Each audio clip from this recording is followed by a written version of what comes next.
Hey hello everyone, welcome to Adhigam Shilp. मेरा नाम शोभना है और हम यहाँ कर रहे हैं इंक्लूसिव एजुकेशन का पीवाईक्यू। सो सीटेट 2026 फेब का जो एग्जाम है उसको टारगेट करते हुए हम कर रहे हैं यहाँ पे सीडीपी का टॉपिक। और आज का जो सीरीज है वो 10 क्वेश्चंस की जो पीवाईक्यू सीरीज है उसको हम यहाँ पे टारगेट करते हुए कर रहे हैं इंक्लूसिव एजुकेशन यानी समावेशी शिक्षा का जो है पीवाईक्यू। 10 क्वेश्चंस इसमें हमारे रहेंगे। सो पेपर 1 वाले हैं चाहे पेपर 2, ये टॉपिक आप दोनों के लिए इक्वली इंपॉर्टेंट है। सो चलिए हम स्टार्ट करते हैं और क्वेश्चन की तरफ मूव करते हैं और देखते हैं हमारा पहला क्वेश्चन क्या है। पहला क्वेश्चन हमारे स्क्रीन पे है और वो हमसे कह रहा है कि इंक्लूसिव एजुकेशन क्लासरूम, समावेशी शिक्षा कक्षा में क्या होता है। All children have access and included in the classroom, सारे बच्चे जो हैं वो इस कक्षा में इंक्लूडेड रहते हैं, क्लासरूम की कक्षा में। Special childrens are looked upon as needy and dependent, क्या स्पेशल बच्चों को यहाँ पे जो है नीडी और डिपेंडेंट के तौर पे देखा जाता है, विशेष बच्चों को जरूरतमंद और आश्रित के तौर पे देखा जाता है।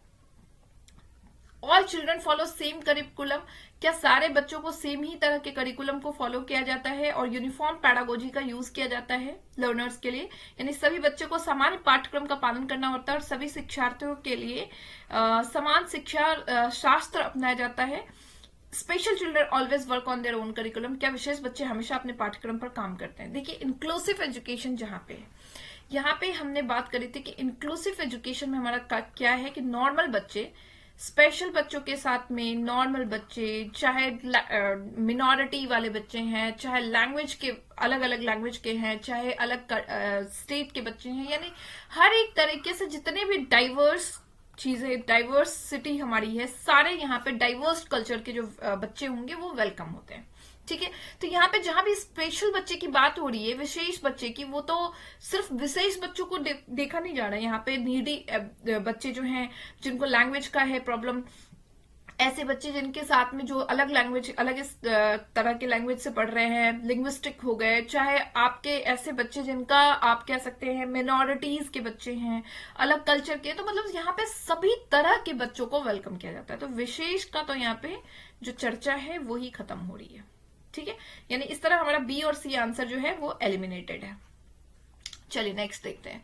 अब कह रहे हैं all children have follow same curriculum and uniform pedagogy, क्या सभी बच्चों को एक पैडागोजी का हम इस्तेमाल कर सकते हैं। मान लो एक बच्चा है जिसकी लर्निंग की प्रॉब्लम है, जिसको की लर्निंग में डिफिकल्टी, एक बच्चा है जिसको सुनने में दिक्कत है, एक बच्चा है जिसको देखने में दिक्कत है, तो क्या इनके लिए हम यूनिफॉर्म पैडागोजी का इस्तेमाल करेंगे? फिर तो कोई फायदा नहीं है ना। वो इंटीग्रेटेड एजुकेशन में हमने क्या देखा था कि वहां पे जो है कहीं कहीं स्कूल ने अपने हिसाब से अपने एक चीजों को चेंज नहीं किया था।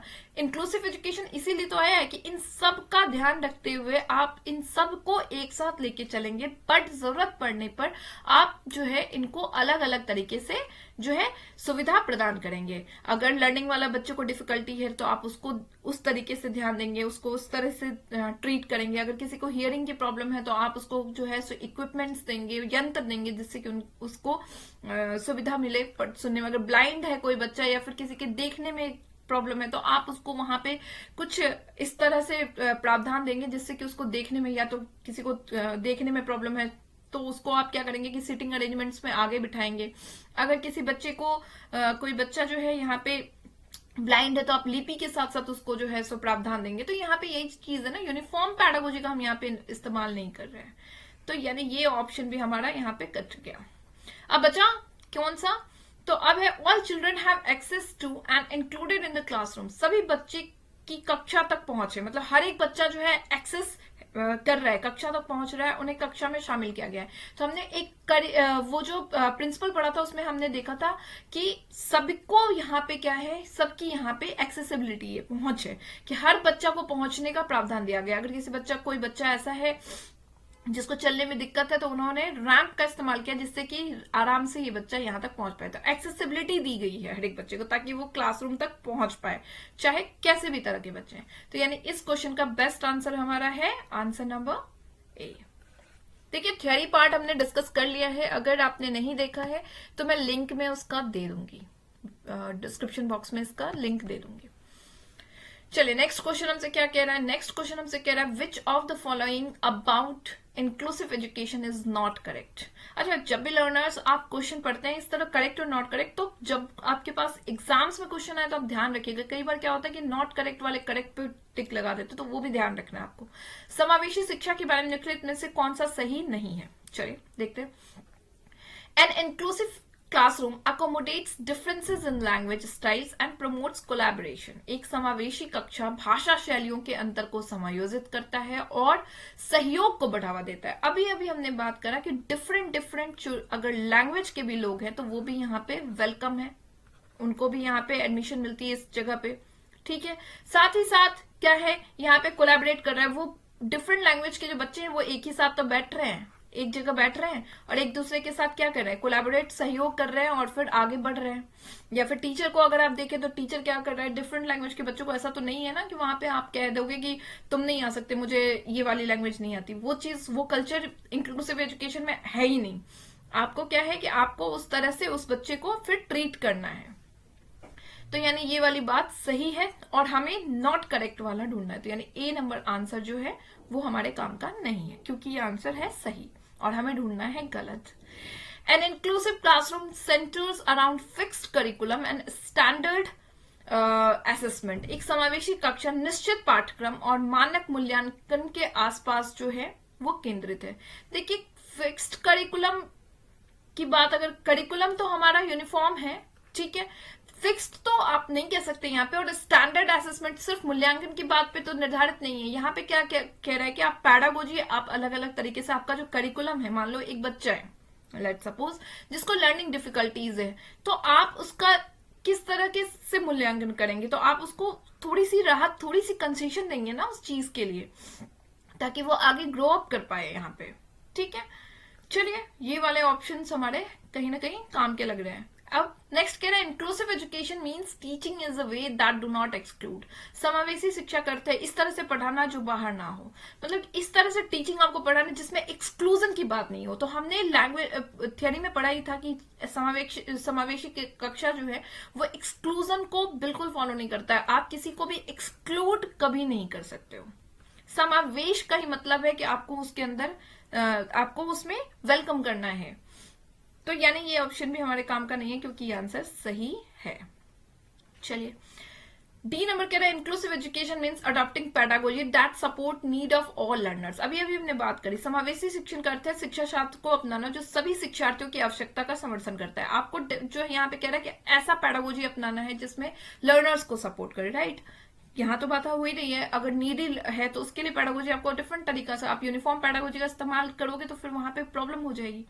यानी कि ये आंसर भी हमारा सही है जो कि हमें ढूंढना है नॉट करेक्ट। और बी नंबर ऑप्शन जो था वो हमारे काम का था, क्योंकि वो कह रहा है कि क्लासरूम सेंटर करता है फिक्स्ड कर, बिल्कुल नहीं, क्लासरूम एकदम फिक्स्ड करिकुलम और स्टैंडर्ड असेसमेंट को फॉलो नहीं कर रहा है। यहाँ पे करिकुलम जो है वो डिजाइन किया गया है सभी के लिए, बट यहाँ पे चीजें चेंजेबल है according to the need of learners. अगर आपको लग रहा है कि किसी लर्नर्स को हियरिंग डिफिकल्टीज है, किसी के साथ में लर्निंग डिफिकल्टीज है, तो वहां पे आपको करिकुलम में थोड़ी फ्लेक्सिबिलिटी देखने को मिलेगी, ठीक है। यानी बी नंबर आंसर हमारा यहाँ पे काम का है।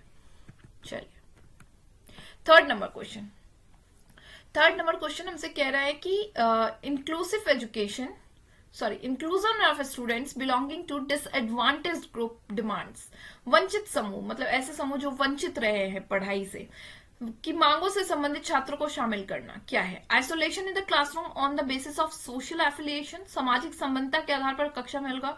क्या हम जो है इंक्लूसिव एजुकेशन इस बात को मानता है कि आइसोलेट करके रहो, यहाँ पे ये रहेंगे डिसएडवांटेज ग्रुप के बच्चे और यहाँ रहेंगे इस क्लासरूम में रहेंगे एडवांटेज मतलब एनरिच्ड बच्चे जिनको सारी फैसिलिटीज मिली हुई है। बिल्कुल भी नहीं, इस चीज को फॉलो वो करता ही नहीं। वो कहता है सबको एक साथ बिठाओ और एक साथ पढ़ाओ, तो यानी ये आइसोलेशन की बात तो करता भी नहीं है, ठीक है। Same ability grouping of students in the classroom, क्या वो कहता है कि सेम एबिलिटी के बच्चों को एक साथ रखना है आपको? नहीं, बिल्कुल भी नहीं। तब तो फिर वही चीज आ जाएगी कि स्पेशल एजुकेशन के बच्चे वाले स्पेशल बच्चे जो होंगे वो यहाँ पे पढ़ ही नहीं पाएंगे, तो यानी ये भी चीज को वो फॉलो नहीं करता है। Awareness and sensitization towards diverse condition. विविध परंपरा के प्रति जागरूकता और संवेदनशीलता, मतलब कि यहाँ पे कह रहा है कि अवेयरनेस होना चाहिए लोगों के अंदर, स्टूडेंट्स के अंदर, टीचर के अंदर, उसके साथ साथ सिंपैथी भी आप कह सकते हैं, या फिर आप कह सकते हैं कि उनके अंदर जो है एक भावना होनी चाहिए लोगों के तरफ, संवेदनशीलता की।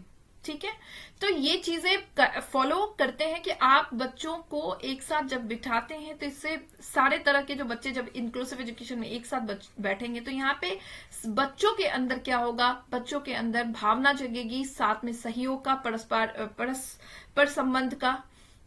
उसके अलावा क्या होगा, उनके अंदर जो है सिंपैथी आएगी दूसरों के लिए, इसके अंदर फीलिंग, उनके अंदर कोलैबोरेशन की फीलिंग आएगी, अवेयरनेस आएगी, वो लोगों को क्या करेंगे, एक दूसरे की कल्चर को रिस्पेक्ट करेंगे, तो ये सारी संवेदनशीलता की भावना जगेगी, तो ये सही है। ठीक है, सी नंबर आंसर हमको सही दिखता है। डी नंबर भी एक बार देख लेते हैं, evidencing and encouraging identity based stereotypes, पहचान आधारित रूढ़ियों को प्रमाणित करना और प्रोत्साहित करना। देखिए रूढ़ी, कोई भी स्टीरियोटाइप्स जो होता है ना, रूढ़िवादी, उसको हमारा पैडागोजी सीडीपी बाल विकास फॉलो ही नहीं करता है। वो कहता है स्टीरियोटाइप्स के बिहेवियर को तो हमको ब्रेक करना है ना, तो इस चीज को तो कहीं भी आप देखते हैं आंसर तो वहां पे गलत है। चलिए, यानी कि सी नंबर आंसर हमारा इस क्वेश्चन का सही उत्तर है। Fourth, dysgraphia. डिस्ग्राफिया क्या है? साइकोलॉजिकल डिसऑर्डर है, characterize by the lack of attention and impulsive behaviour. देखिए डिस्ग्राफिया जहां भी है ना, ये आप कह सकते हैं न्यूरोलॉजिकल डिसऑर्डर हो सकता है। ठीक है, अब यहाँ पे डिस्ग्राफिया है तो वहां पे आप रिलेट कर दीजिए, ग्राफ आप कैसे बना दे कुछ इस तरह, और उसको कैसे बनाएंगे, लिख के बनाएंगे। तो यहाँ पे क्या है ना कि डिस्ग्राफिया के जो बच्चे होते हैं उनको लिखने से रिलेटेड, सिंबल्स बनाने में, शेप्स बनाने में, इन सब चीजों में प्रॉब्लम आती है। कहीं ना कहीं आप कह सकते हैं उनके ना मोटर स्किल्स जो हाथों की होती हैं उनमें प्रॉब्लम होती है, जिसकी वजह से वो लेटर्स को नहीं लिख पाते हैं ढंग से। इसके अलावा सिंबल्स को बनाने में उनको डिफिकल्टी फील होती है, शेप्स में इनको डिफिकल्टी फील होती है। तो देखिए साइकोलॉजिकल डिसऑर्डर नहीं है ये, न्यूरोलॉजिकल डिसऑर्डर आप कह सकते हैं। तो यानी कि डिस्ग्राफिया में जहां आया साइकोलॉजिकल डिसऑर्डर, वहां पे आप कर दीजिए खत्म। स्पीच डिसऑर्डर बिल्कुल भी नहीं, हम अभी हमने बात करी है कि भाषा से रिलेटेड प्रॉब्लम नहीं है, लिखावट से related problem. Locomotor disorder characterized by gross motor impairments. Gross motor impairments की वजह से यहाँ पे जो है सो प्रॉब्लम होती है। तो देखिए ग्रॉस और फाइन मोटर के बारे में आपने पढ़ा था। ग्रॉस मोटर क्या होता है? बड़ी मांसपेशियां, बड़ी मांसपेशियां जो होती हैं उनकी वजह से इनमें प्रॉब्लम है, बिल्कुल भी नहीं। लिखावट के लिए आपको पता है आप फाइन मोटर स्किल्स का यूज करते हैं। डी नंबर ऑप्शन है हमारा, neurological disorder characterized by trouble in forming letter and shapes. Yes, अभी हमने बात करी है कि इसमें क्या होता है कि बच्चों को शेप्स में, सिंबल्स में, लेटर्स में, इन सब में प्रॉब्लम्स फील होती है। तो डी नंबर आंसर जो है वो सही है, अक्षर और आकार बनाने में परेशानी होती है और न्यूरोलॉजिकल डिसऑर्डर ये है। So D number answer is the best answer. Next, fifth number question हमसे कह रहा है कि the approach to educating gifted children. देखिए गिफ्टेड चिल्ड्रन पहले जानते हैं कि ऐसे बच्चे जिनकी IQ 140 प्लस आपको देखने को मिलती है वो गिफ्टेड बच्चे हैं। ऐसे बच्चे जो होते हैं वो बहुत फास्ट होते हैं, पढ़ने में बहुत अच्छे होते हैं, काफी शार्प माइंड होती है, चीजें जल्दी जल्दी जल्दी जल्दी करते हैं, ये पढ़ाई में बहुत जल्दी उनका होता है। तो ये है, अब कह रहे हैं कि which moves them through curriculum at an unusually rapid pace is known as. ऐसे गिफ्टेड बच्चों को जब आप एजुकेट कर रहे हो तो उसमें जो अप्रोच लगा रहे हो जिसमें कि करिकुलम को आप फास्ट जो है मूव कर रहे हो, वो कौन सा मेथड है? तो प्रतिभाशाली बच्चों को शिक्षित करने का दृष्टिकोण जिसमें असामान्य रूप से तीव्र गति से पाठ्यक्रम के माध्यम से आगे बढ़ा जाए। मतलब इसमें क्या है कि आप जल्दी जल्दी उसको जो है, जैसे मान लो गिफ्टेड बच्चा है, 4th स्टैंडर्ड में वो है, अब आपको लग रहा है वो 4th स्टैंडर्ड से आगे 5th स्टैंडर्ड का काम कर रहा है, अब उसको आपको मूव करके जल्दी से 6th स्टैंडर्ड में लाना है। मतलब क्योंकि चूंकि वो 4th स्टैंडर्ड की चीजें बहुत जल्दी कर चुका है, उसको आती है, और 5th स्टैंडर्ड की चीजें भी कर चुका है। तो यहाँ पे एक ऐसा पाठ्यक्रम देना है, एक ऐसा एजुकेटिंग अप्रोच लगाना है जिसमें उसको जो है आपको मूव करना है फास्टर, क्योंकि वो काफी जल्दी जल्दी चीजें समझ रहा है। तो ये कौन सा मेथड है? इमोशन। देखिए इमोशन एक ऐसा मेथड होता है, इमोशन एक ऐसा मेथड है जो बेसिकली हम लैंग्वेज के लिए यूज करते हैं। इसमें इस मेथड में क्या होता है, आप टारगेट ले लें, सपोज आपको हिंदी आती है और आप इंग्लिश को सीखना चाहते हो, तो इमोशन एक मेथड, ऐसा मेथड है जिसमें हम एनवायरमेंट के थ्रू जो है टारगेट लैंग्वेज को सीखते हैं। तो यहाँ पे हमको लैंग्वेज से रिलेटेड नहीं है, यहाँ पे हमको एक ग्रेडिंग को फास्ट करना है। मतलब आप करिकुलम को फास्ट कर रहे हो, 4th 5th 6th standard 7th standard, मतलब समझ रहे हैं आपकी, आपको गिफ्टेड बच्चा है चूंकि वो, तो आपको उसका जितना उसका आईक्यू लेवल जिस लेवल पे पहुंच रहा है, जिस स्टैंडर्ड तक पहुंच रहा है, आपको वहां तक पहुंचाना है। दूसरा है हमारा डिफरेंशिएटेड इंस्ट्रक्शन। क्या है डिफरेंशिएटेड इंस्ट्रक्शन, यानी विभेदित निर्देश का यूज करेंगे। देखिए डिफरेंशिएटेड इंस्ट्रक्शन जो होता है ना, वो तब हम यूज करते हैं जब हम हमारे क्लासरूम में 4-5 बच्चे हैं और उनको अलग अलग पढ़ाने की, अलग अलग टीचिंग मेथड्स की नीड है। तो यहाँ पे ये चीज नहीं है, क्योंकि हमको उसके करिकुलम को फास्ट करना है। एनरिचमेंट क्या है? एनरिचमेंट होता है संवर्धन। ये एक ऐसा मेथड है जिसमें हम उसके नॉलेज, किसी के नॉलेज की डेप्थ को बढ़ाते हैं। तो यहाँ पे भी नहीं है, क्योंकि हम काम कर रहे हैं यहाँ पे किस चीज का, करिकुलम को फास्ट कर रहे हैं। तो यानी एसिलरेशन यानी त्वरण, ये एक ऐसा मेथड है जिसमें हम किसी के बच्चे के करिकुलम को क्या कर रहे हैं, फास्ट कर रहे हैं, उसके पेस ऑफ लर्निंग को फास्ट कर रहे हैं, और उसको उस हिसाब से आप जो है एग्जाम्स ले रहे हैं, जल्दी से एग्जाम लेके 5th में पहुंचा रहे हैं, 5th से स्टार्ट लेकर के जहां तक वो पहुंच पा रहा है वहां तक आप उसको पहुंचा रहे हैं। So D number answer is the best answer, त्वरण। ठीक है। तो 6 नंबर क्वेश्चन हमसे कह रहा है which of the following will not be an effective strategy for the education of students with hearing impairment with in inclusive institution. निम्नलिखित में से कौन सी एक समावेशी संस्थान के भीतर श्रवण बाधित छात्र की शिक्षा के लिए एक प्रभावी रणनीति नहीं होगी। देखिए हियरिंग इम्पेयरमेंट से यानी कि बच्चे को सुनाई नहीं दे रहा है, श्रवण बाधित है, उसको सुनने में दिक्कत है। चलिए देखते हैं कौन सी नहीं होगी, उसकी बात हो रही है। तो पहला कह रहा है use of subtitles while screening. जब भी आप कुछ दिखा रहे हैं तो आप उसके साथ में सबटाइटल्स लगा दे, जो बच्चे को दिखता जाएगा, लिखता जाएगा तो वो दिखता जाएगा, क्योंकि उसको हियरिंग से रिलेटेड, उसको सुनाई नहीं दे रहा बट उसको दिखाई तो दे रहा है ना। यानी ये एक स्ट्रैटेजी हम यूज करते हैं, और हमें जो इफेक्टिव स्ट्रैटेजी नहीं है उसकी बात कर रहे हैं। तो यानी कि ये आंसर तो हमारे काम का नहीं है। स्क्रीनिंग के दौरान सबटाइटल्स का दिखाना। Use of expressive body movements. जब आप कुछ पढ़ा रहे हैं, बता रहे हैं, तो आप बॉडी मूवमेंट्स, जैसे आंख के बारे में कुछ बता रहे बच्चों को, तो बार बार आप आंख पे अगर दिखाएंगे तो बच्चों को समझ आएगी। तो बॉडी मूवमेंट्स आपका इफेक्टिव स्ट्रैटेजी है हियरिंग इम्पेयरमेंट्स के बच्चे के लिए। यानी ये वाला भी हमारे ऑप्शन काम का नहीं है। सी नंबर कहना है supplementing oral communication with textual visual form of communication. आप ओरल कम्युनिकेशन के साथ साथ क्या कर रहे हैं, आप यहाँ पे टेक्सचुअल और विजुअल जो है आप जो है वो भी दिखा रहे हैं। मतलब जो भी आप ओरली बोल रहे हैं उसको उसके टेक्स्ट फॉर्म में या विजुअल फॉर्म्स में दिखा रहे हैं। लेट सपोज आप नोज के बारे में बता रहे हैं तो आप नोज का जो है इमेजेस भी दिखा रहे हैं। तो यानी यहाँ पे उससे भी बच्चों को समझ आएगा। यानी सी नंबर ऑप्शन में हमारे काम का नहीं है।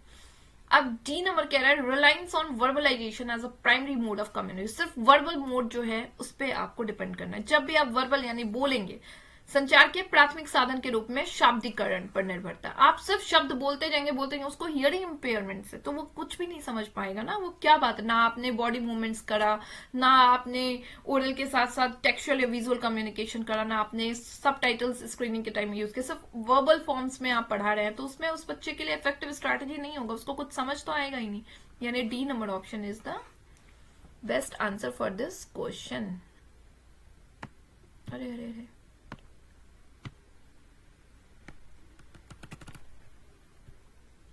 next 1 second.